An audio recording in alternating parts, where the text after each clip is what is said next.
सप्तमो अध्याय। चंड और मुंड का वध। माता रानी की जय। मैं मातंगी देवी का ध्यान करता हूँ। वे रत्नमय सिंहासन पर बैठकर पढ़ते हुए तोते का मधुर शब्द सुन रही हैं। उनके शरीर का वर्ण श्याम है। वे अपना एक पैर कमल पर रखे हुए हैं और मस्तक पर अर्धचंद्र धारण करती हैं तथा कलहार पुष्पों की माला धारण किए वीणा बजाती हैं। उनके अंग में कसी हुई चोली शोभा पा रही है। वे लाल रंग की साड़ी पहने हाथ में शंख में पात्र लिए हुए हैं। उनके बदन पर मधु का हल्का हल्का प्रभाव जान पड़ता है और ललाट में बिंदी शोभा दे रही है।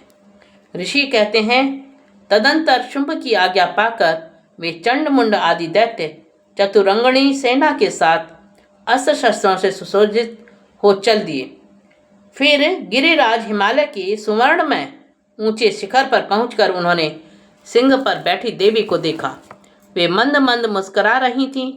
उन्हें देखकर दैत्य लोग तत्परता से पकड़ने का उद्योग करने लगे। किसी ने धनुष तान लिया, किसी ने तलवार संभाली और कुछ लोग देवी के पास आकर खड़े हो गए। तब अंबिका ने उन शत्रुओं के प्रति बड़ा क्रोध किया। उस समय क्रोध के कारण उनका मुख काला पड़ गया, ललाट में भौहें टेढ़ी हो गईं और वहां से तुरंत विकराल मुखी काली प्रकट हुई, जो ललकार कर और पाश लिए हुई थी। वे विचित्र खड़वांग धारण किए और चीते की चमड़ी की साड़ी पहने नरमुंडों की माला से विभूषित थीं। उनके शरीर का मांस सूख गया था, केवल हड्डियों का ढांचा था, जिससे वे अत्यंत भयंकर जान पड़ती थीं। उनका मुख बहुत विशाल था। जीव लपलपाने के कारण वे और भी डरावनी प्रतीत होती थीं। उनकी आंखें भीतर को धंसी हुई और कुछ लाल थीं। वे अपनी भयंकर गर्जना से संपूर्ण दिशाओं को गुंजा रही थीं। बड़े बड़े दैत्यों का वध करती हुई वे कालिका देवी बड़े वेग से दैत्यों की उस सेना पर टूट पड़ी और उन सबका भक्षण करने लगी। वे पार्श्व रक्षकों, अंकुशधारी महावतों, योद्धाओं और घंटा सहित कितने ही हाथियों को एक ही हाथ से पकड़कर मुंह में डाल लेती थी। इसी प्रकार घोड़े, रथ और सारथी के साथ रथी सैनिकों को मुंह में डालकर वे उन्हें बड़े भयानक रूप से चबा डालती थी। किसी के बाल पकड़ लेती, किसी का गला दबा देती, किसी को पैरों से कुचल डालती और किसी को छाती के धक्के से गिराकर मार डालती थी।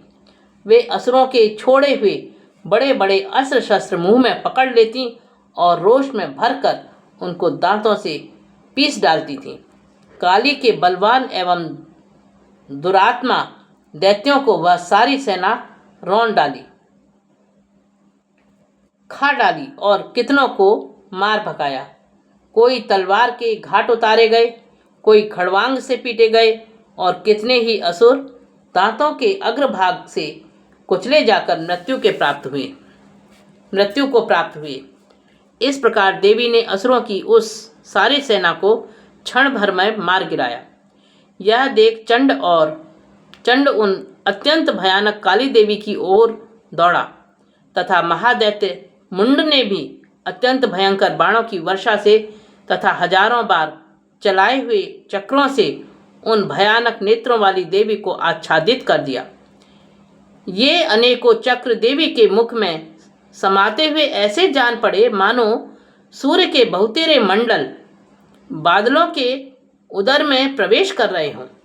तब भयंकर गर्जना करने वाली काली ने अत्यंत रोष में आकर भयंकर विकट गर्जना अट्टहास किया।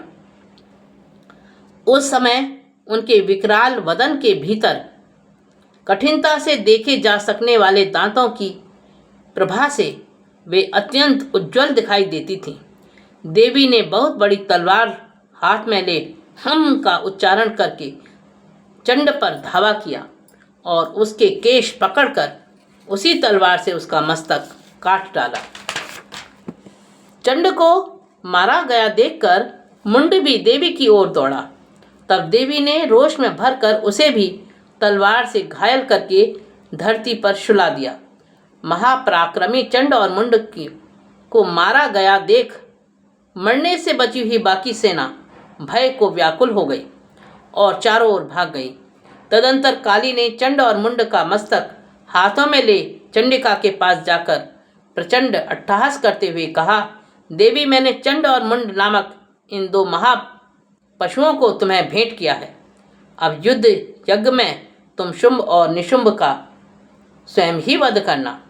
ऋषि कहते हैं, वहां लाए हुए उन चंडमुंड नामक महादैत्यों को देखकर कल्याणमयी चंडी ने काली से मधुर वाणी में कहा, देवी, तुम चंड और मुंड को लेकर मेरे पास आई हो, इसलिए संसार में चामुंडा के नाम से तुम्हारी ख्याति होगी।